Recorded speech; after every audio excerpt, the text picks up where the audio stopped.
नमो नमः। अहम संदीप कुमार मिश्रः, शासकीय उच्चतर माध्यमिक विद्यालय कंथवार, जिला सीधी, मध्य प्रदेश। आज मैं आप लोगों के लिए कक्षा 10 की जो पुस्तक है दूरवा, उसके नवम पाठ मद परिणामः के प्रश्नोत्तरों को लेकर के आया हूँ। आज हम उसके प्रश्नोत्तर का अभ्यास करेंगे। सबसे पहले लिखा हुआ है, एक पदेन उत्तरम लिखत। एक पद में हमें उत्तर लिखना है। सबसे पहला प्रश्न है, रथकारस्य नाम किम आसीत। तो उज्ज्वलकः, क्या अर्थ हुआ? रथकार का नाम क्या था? तो किम आसीत, यहाँ प्रश्नवाचक है किम, इसका उत्तर होगा उज्ज्वलकः। बस इतना ही हमें लिखना है। दूसरा प्रश्न है, रथकारः वने काम अपश्यत। रथकार वन में किसको देखता था, किसको देखा था? तो उष्ट्रीम, काम उष्ट्रीम, यहाँ प्रश्नवाचक है काम और इसका उत्तर होगा उष्ट्रीम। तीसरा ग नंबर प्रश्न है, महती घंटा केन प्रतिबद्धा। सब बड़ा जो घंटा था वह किसके द्वारा बांधा गया था? तो रथकारेण, रथकार के द्वारा। कह महानुष्ट्रः संजातः, कौन बड़ा ऊंट हो जाता है? तो कह दासेरकः, एक पद में उत्तर होगा दासेरकः। अगला प्रश्न है, रक्षा पुरुषस्य प्रतिवर्षम का वृत्तिः। जो रक्षा पुरुष रखा गया था तो उसकी हर वर्ष वृत्ति क्या थी, उसे काम के बदले में क्या दिया जाता था? तो इसका उत्तर है करभमेकम। करभमेकम का अर्थ क्या हुआ? एक ऊंट का बच्चा दिया जाता था। इस प्रकार से पहला प्रश्न पूरा हुआ। इसके बाद हम दूसरे प्रश्न का अभ्यास करेंगे। दूसरे प्रश्न में क्या लिखा है, एक वाक्येन उत्तरम लिखत। एक वाक्य में हमें उत्तर लिखना है। तो पहला प्रश्न है, का नंबर प्रश्न है, उज्ज्वलकः काम गृहीत्वा स्वस्थानाभिमुखम प्रस्थितः। उज्ज्वलक किसको लेकर के अपने स्थान के प्रति आया या अपने स्थान में आया, लौट आया? तो इसका उत्तर कैसे लिखना है? उज्ज्वलकः उष्ट्रीम गृहीत्वा स्वस्थानाभिमुखम प्रस्थितः। उज्ज्वलक जो था ऊंट को लेकर के अपने घर के प्रति प्रस्थान करता है। यहाँ ये देखना है, यहाँ प्रश्नवाचक है काम और उसके स्थान में क्या हो जाएगा? उष्ट्रीम। अगला प्रश्न है, रथकारः पर्वतदेशे किमर्थं गतः। जो रथकार था वह पर्वत किस लिए जाता है? इसका उत्तर होगा, एक वाक्य में ही हमें उत्तर देना है। तो रथकारः पर्वतदेशे पल्लवानयनार्थं गतः। पल्लवानयनार्थं गतः, क्या है? किमर्थम पल्लवानयनार्थम। किमर्थम के स्थान में हो जाएगा पल्लवानयनार्थम। रथकार पर्वत देश या पर्वत में पल्लव पत्तों, छोटे कोमल पत्तों को लेने के लिए जाता है। अगला प्रश्न है, दासेरकाः आहारार्थम कुत्र गच्छन्ति। जो ऊँट के बच्चे थे, दासेरक थे, आहार के लिए कहाँ जाते हैं? कुत्र गच्छन्ति। दासेरकाः आहारार्थम उपवनम गच्छन्ति। उत्तर क्या है? उपवनम गच्छन्ति। दासेरक आहार के लिए उपवन को जाते हैं। दासेरकाः कस्मिन् समये गृहमागच्छन्ति। ऊँट के जो बच्चे थे वो किस समय घर को लौट आते थे? इसका उत्तर है, दासेरकाः सायंतन समये गृहमागच्छन्ति। ऊँट के जो बच्चे थे वह सायंतन समये, सायंकाल के समय में घर को लौट आते थे। अगला प्रश्न है, अस्याः कथायाः सारः कः। इस कथा का सार क्या है? तो अस्याः कथायाः सारः अहंकारः न करणीयः। हमें अहंकार नहीं करना चाहिए। इसके बाद हम तीसरे प्रश्न का अभ्यास करेंगे। तीसरे प्रश्न में क्या लिखा है, अधोलिखित प्रश्नानाम उत्तराणि लिखत। नीचे जो प्रश्न दिए गए हैं उनके उत्तरों को हमें लिखना है। क्या लिखा है? उष्ट्री पीवरतनु कथम संजाता। जो उष्ट्री थी वह मोटी कैसे हो जाती है। कथम पीवरतनु कथम संजाता, यानी पीवरतनु मोटा शरीर ऊँटनी का कैसे हो जाता है। इसका उत्तर है उष्ट्री पीवरतनु पल्लव भक्षण प्रभावात् संजाता। पल्लव भक्षण प्रभावात् यानी पत्तों को खाने के प्रभाव से हो जाती है। कैसे हो जाती है, पीवरतनु मोटी हो जाती है। तो इस प्रकार से इसका उत्तर लिखना है। अगला प्रश्न है, ख नंबर प्रश्न है, रथकारः किमर्थम गुर्जरदेशम गतवान। जो रथकार था वह क्यों किस लिए गुजरात प्रदेश को जाता है या गया था, किस लिए गुजरात प्रदेश को गया था। इसका उत्तर होगा रथकारः कलभग्रहणाय। किमर्थम कलभग्रहणाय गुर्जरदेशम गतवान। जो रथकार था वह ऊँट के बच्चों को लेने के लिए गुजरात प्रदेश में गया था, गुजरात प्रदेश को गया था। इसके बाद है अगला प्रश्न है, कः व्यापारः समीचीनः। कौन सा व्यापार अच्छा है, ऐसा रथकार सोचता है। तो ऐसा एक प्रश्न है, कः व्यापारः समीचीनः, कौन सा व्यापार अच्छा है। तो इसका उत्तर होगा उष्ट्र परिपालन व्यापारः समीचीनः। उष्ट्र परिपालन व्यापारः समीचीनः। ऊँट को पालने का व्यापार सबसे अच्छा है। इसके बाद अगला प्रश्न है, अगले प्रश्न को हमें देखना है क्या लिखा है। देखिए, यथा योग्यम योजयत। जो जिसके योग्य हो उससे हमें उसे मिला देना है। जैसे लिखा है, जनः स्वकर्मण्येव रतस्तिष्ठति। जनः स्वकर्मण्येव रतस्तिष्ठति। इसके बाद है, प्रसव वेदनया पीड्यमाना। प्रसव वेदनया पीड्यमाना। रज्जुम गृहीत्वा उष्ट्रिकां बबंध। यानी रस्सी लेकर के ऊँट को बांधता है। दासेरक ग्रीवायां महती घंटा प्रतिबद्धा। जो ऊँट का बच्चा था उसके गले में एक बड़ा सा घंटा बांध देता है। यूथात् भ्रष्टः दासेरकः मंदमतिः। समूह से जो अलग दासेरक हो गया था वह मंदमती था, यानी बुद्धिमान नहीं था। इसके बाद हम अगले प्रश्न को देखेंगे। अगला प्रश्न है, देखिए, शुद्ध वाक्यानां समक्षम आम, अशुद्ध वाक्यानां समक्षम न इति लिखत। जो शुद्ध वाक्य हैं उनके आगे हमें आम लिखना है और जो अशुद्ध वाक्य हैं उनके आगे हमें न लिखना है।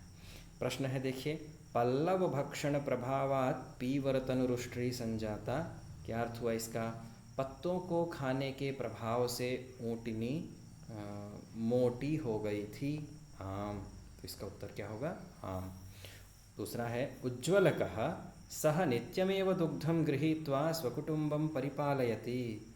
आम। यह भी, उज्ज्वलक जो था वह नित्य दूध को लेकर के अपने कुटुंब का, अपने परिवार का पालन पोषण कर रहा था। इसके बाद तीसरा प्रश्न है, उज्ज्वलकेन महदुष्ट्रयूथं कृत्वा रक्षा पुरुषो धृतः। तो आम। इसका भी उत्तर होगा आम। क्या लिखा है, उज्ज्वलक के द्वारा महान ऊँटों का एक समूह करके रक्षा पुरुषो धृतः। उन ऊँटों की रक्षा करने के लिए एक व्यक्ति को नियुक्त करता है। तो इसका भी उत्तर है आम। इसके बाद है, यूथात् भ्रष्टः दासेरकः घंटां वादयन्नागच्छति। समूह से अलग दासेरक यानी ऊँट का बच्चा घंटे को बजाते हुए आ रहा है। आम। इसका भी उत्तर होगा आम। इसके बाद है, कश्चित् सिंहो घंटारवमाकर्ण्य समायातः। आम। कोई एक सिंह था जो घंटे की ध्वनि को सुन करके समायातः आ जाता है, यानी इसमें सभी में आम उत्तर सही है। इसके बाद देखिए, छठवां प्रश्न है। छठवें प्रश्न को हमें देखना है क्या लिखा है। अधोलिखित क्रियापदानां धातुम लकारम पुरुषम वचनंच लिखत। नीचे जो क्रियापद दिए गए हैं उनके धातु, लकार, पुरुष और वचन लिखना है। तो क्रियापदम, सबसे पहले उदाहरण के रूप में एक क्रियापद दिया गया है, उसे हम समझेंगे। क्या लिखा है, देखिए, तिष्ठति। सबसे पहले क्रियापद है तिष्ठति, यहाँ धातु है स्था, स्था को तिष्ठादेश हो जाता है तो तिष्ठति ऐसा रूप बनता है। धातु इसमें है स्था, स्था धातु है, तिष्ठति लट लकार है, प्रथम पुरुष है और एक वचन है। इसी प्रकार से अपश्यत, अपश्यत में दृश धातु है, दृश, दृश धातु है, लंग लकार, लंग लकार है, प्रथम पुरुष है और एक वचन है। समागच्छामि, समागच्छामि में सम उपसर्ग है, सम और आंग उपसर्ग है, यहाँ दो उपसर्ग हैं और गम धातु है, इसके बाद लट लकार है, उत्तम पुरुष है और एक वचन है। इसके बाद शब्द है मिलति, मिलति में मिल धातु है, लट लकार है, प्रथम पुरुष है और एक वचन है। इसके बाद शब्द है पतिष्यति, पतिष्यति में पत धातु है, लृट लकार है, प्रथम पुरुष है और एक वचन है। इस प्रकार से आपका छठवां प्रश्न भी पूर्ण हुआ। इसके बाद हम आगे के प्रश्न को देखते हैं। आगे का प्रश्न है, देखिए क्या लिखा है। अधोलिखित पदानां संधि विच्छेदम कृत्वा संधिनाम लिखत। नीचे जो पद हैं, नीचे जो शब्द, कुछ शब्द दिए गए हैं, उनके हमें संधि विच्छेद करना है और संधि का नाम लिखना है।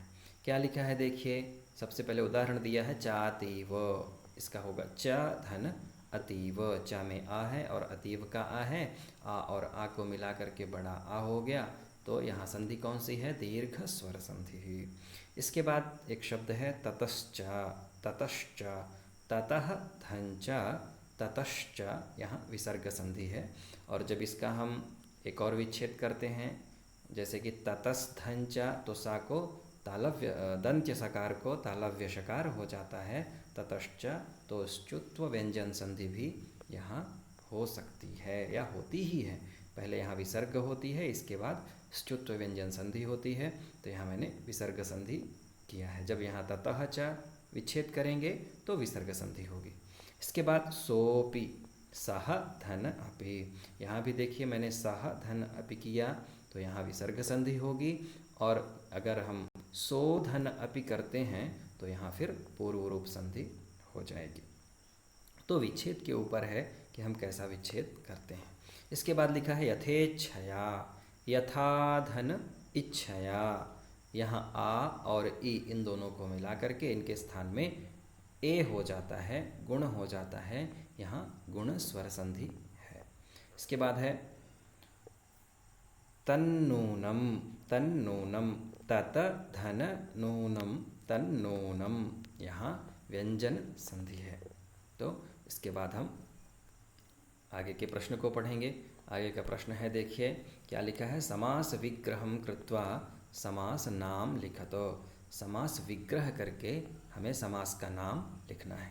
सबसे पहला शब्द है प्रतिवर्षम, वर्षम वर्षम प्रति, यहाँ ध्यान रखना है ज़्यादातर जिन शब्दों में उपसर्ग आते हैं वहाँ अव्ययी भाव समास होता है।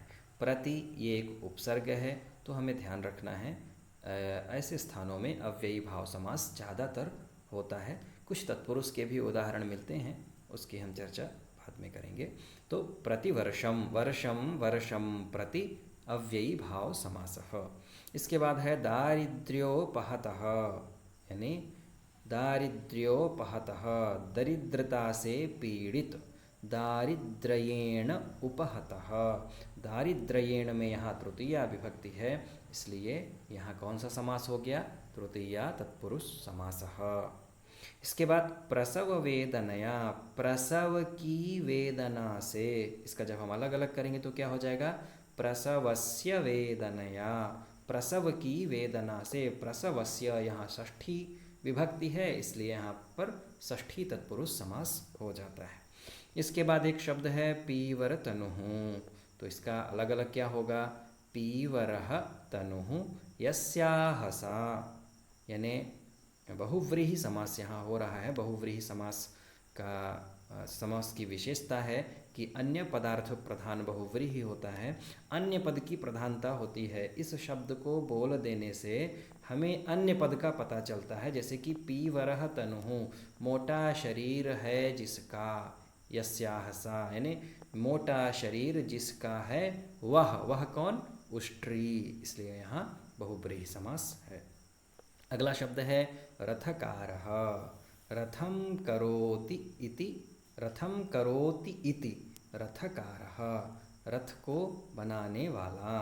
तो यहाँ उपपद तत्पुरुष समास है। एक समास होता है उपपद समास, उपपद तत्पुरुष समास होता है, जो कि यहाँ रथकारः, कुंभकारः इत्यादि में उपपद तत्पुरुष समास होता है। तो इसके बाद हम आगे के प्रश्न को पढ़ेंगे। अगला प्रश्न क्या लिखा है, रेखांकित पदान्याधृत्य प्रश्न निर्माणम कुरुतो। रेखांकित पदों को आधार मान करके हमें प्रश्न निर्माण करना है। सबसे पहला प्रश्न है रथकारः प्रतिवसति स्म। तो रथकारः, यहाँ हमें प्रश्नवाचक बनाना है। तो रथकारः प्रथमा विभक्ति एक वचन में है, इसलिए इसका प्रश्नवाचक भी प्रथमा विभक्ति एक वचन का हो जाएगा कः। कः प्रतिवसति स्म, रथकारः प्रतिवसति स्म, इसका हम प्रश्नवाचक कैसे बनाएंगे, कः प्रतिवसति स्म। अगला प्रश्न है मम गृहे उष्ट्रः अस्ति। मम, मम में षष्ठी विभक्ति है, इसलिए यहाँ भी षष्ठी विभक्ति एक वचन का ही प्रयोग होगा प्रश्नवाचक का। तो उसके स्थान में क्या हो जाएगा, मम के स्थान में कस्य, कस्य गृहे उष्ट्रः अस्ति। इसी प्रकार से स दुग्धं गृहीत्वा स्वकुटुम्बं परिपालयति। दुग्धं गृहीत्वा स्वकुटुम्बं परिपालयति। तो यहाँ भी दुग्धम के स्थान में हो जाएगा किम गृहीत्वा स्वकुटुम्बं परिपालयति। अगला है सह यूथात् भ्रष्टो भवत्। भ्रष्टो भवत्, वह समूह से अलग हो गया। यूथात्, यूथात् के स्थान में हमें प्रश्नवाचक बनाना है। तो प्रश्नवाचक क्या होगा, कस्मात्। सह कस्मात् भ्रष्टो भवत्, वह कहाँ से अलग हो गया। अगला प्रश्न शब्द है, अगला वाक्य है कलभैः अभिहितम। तो कलभैः अभिहितम, कलभैः कथितम, यानी ऊँट के बच्चों के द्वारा कहा गया। तो कलभैः, कलभैः का प्रश्नवाचक तृतीया विभक्ति बहुवचन का है, तो उसका प्रश्नवाचक भी तृतीया विभक्ति बहुवचन का हो जाएगा कैः अभिहितम। इस प्रकार से आपका 9वां प्रश्न भी कंप्लीट हुआ। इसके बाद आता है 10वां प्रश्न, कथा क्रमम संयोजयत। कथा को क्रम से लगाना है। तो देखिए सबसे पहले लिखा है उष्ट्रः यूथात् भ्रष्टो भवत्, सिंहेन उष्ट्रः मारितः, रथकारः गुर्जरदेशं गत्वोष्ट्रीं गृहीत्वा स्वगृहमागतः, तेन प्रचुराः उष्ट्राः करभाश्च सम्मिलिताः, वने प्रसववेदनया पीड्यमानाम् उष्ट्रीम् अपश्यत, रथकारः दारिद्र्योपहतः देशान् निष्क्रान्तः। तो सबसे पहले होगा 6 नंबर, यहाँ मैंने देखिए नंबरिंग कर दी है, आप समझ जाइएगा। रथकारः दारिद्र्योपहतः देशान् निष्क्रान्तः, ये सबसे पहले होगा। इसके बाद ये देखिए यहाँ दूसरे नंबर लिख दिया हूँ, वने प्रसव वेदनया पीड्यमानाम् उष्ट्रीम् अपश्यत। इसके बाद रथकारः गुर्जरदेशं गत्वोष्ट्रीं गृहीत्वा स्वगृहमागतः, तीसरा हो गया। इसके बाद तेन प्रचुराः उष्ट्राः करभाश्च सम्मिलिताः, चौथा हो गया। इसके बाद उष्ट्रः यूथात् भ्रष्टो भवत्, ऊँट जो था वह समूह से अलग हो गया था, ये 5वां हो गया। सिंहेन उष्ट्रः मारितः, सिंह के द्वारा ऊँट मारा गया, ये 6वां हो गया। इस प्रकार से आपके 9वें पाठ का प्रश्नोत्तर पूर्ण हुआ। आप इस वीडियो को ज़्यादा से ज़्यादा शेयर करें, ज़्यादा से ज़्यादा विद्यार्थियों के पास भेजें, वीडियो को लाइक करें, चैनल को सब्सक्राइब करें, और आपको वीडियो एक क्रम से मिलते रहेंगे। धैर्य रखें, अवश्य आपको पूरे पाठ के वीडियो जल्द से जल्द उपलब्ध होंगे। तब तक के लिए आप सभी को नमो नमः, नमस्कारः।